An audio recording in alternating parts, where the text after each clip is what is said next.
Well, hey there, you're on the internet, I have some free time, and welcome to the Triple N Network, where all you newbie nib nerds can find all the news you'll need. Let's look at an ink today, shall we? Now, today's ink is by Private Reserve, and originally came in this 50 milliliter bottle, but I used most of it, so all that's left is in this little 3-dram jar. Private Reserve Lake Placid Blue. Very simple, very basic blue.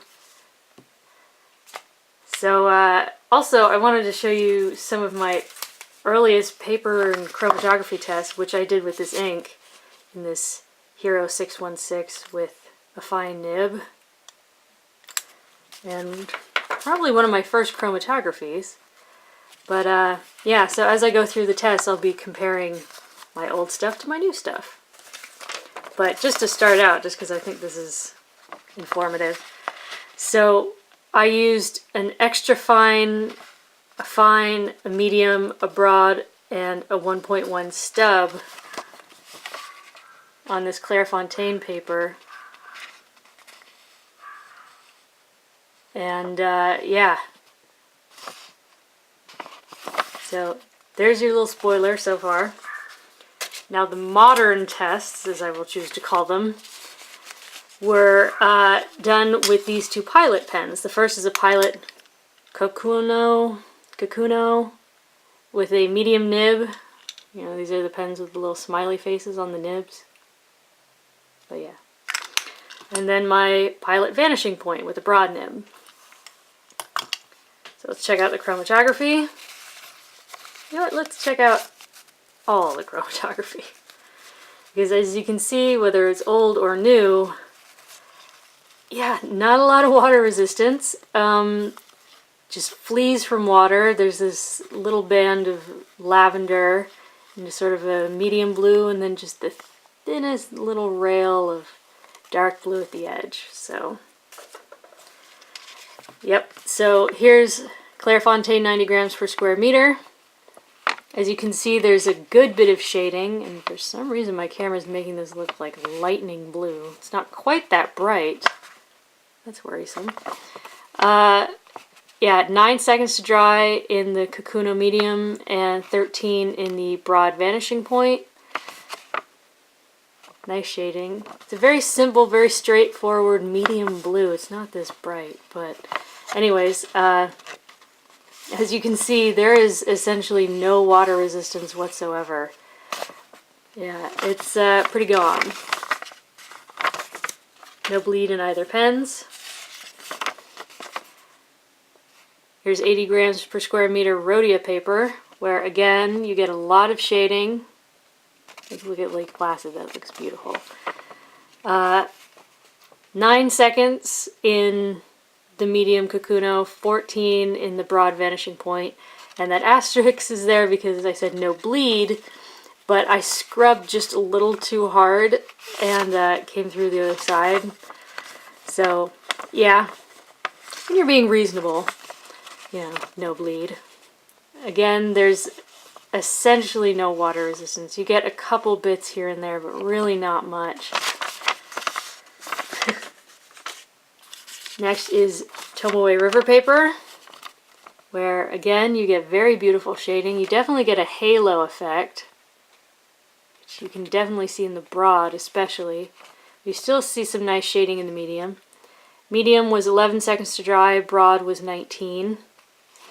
Yeah, here it does look a bit more pale. I don't know if that'll actually show on camera, but oh yeah, it kind of does. That could be an effect of the cream paper, or it could just be the way that Tomoe River makes ink pool. That's actually looking darker on camera. That's essentially gone.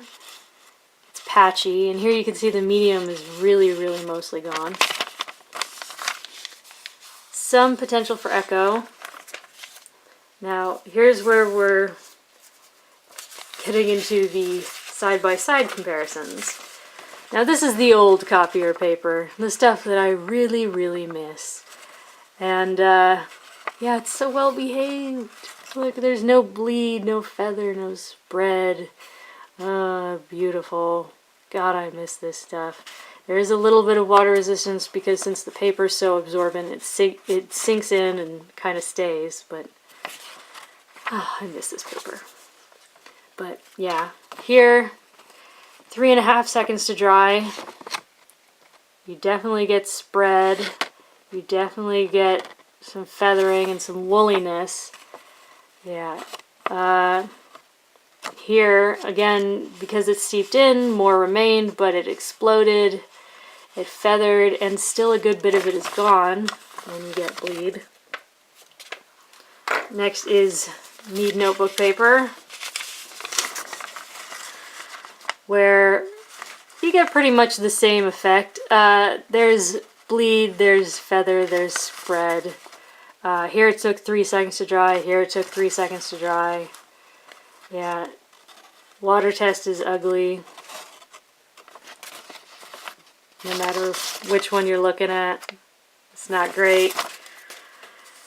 And here's where things get interesting. So this is old Moleskine notebook paper, as you can see. It's explodey, it bleeds, it spreads. There's no shading. It was awful. But I ran out of the Moleskine paper I'd been using for a while, so I cut up a new one, and I've noticed in tests that this Moleskine paper, for some reason, from this notebook, is really well behaved.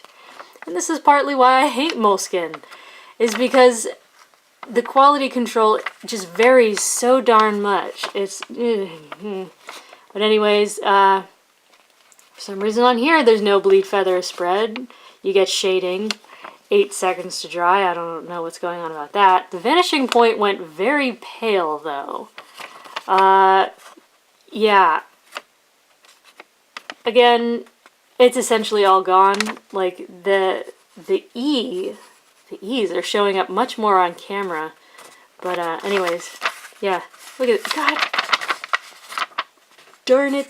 Moleskine, unpredictable nonsense. Anyways, there you go.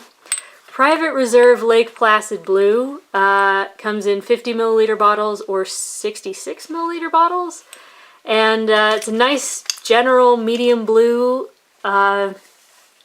Yeah, as you can tell, I definitely have no qualms with it. So for your consideration from the Triple N Network, if you like the video, please give it a thumbs up. If you'd like to see more, please subscribe to the channel. And thanks for watching. Bye.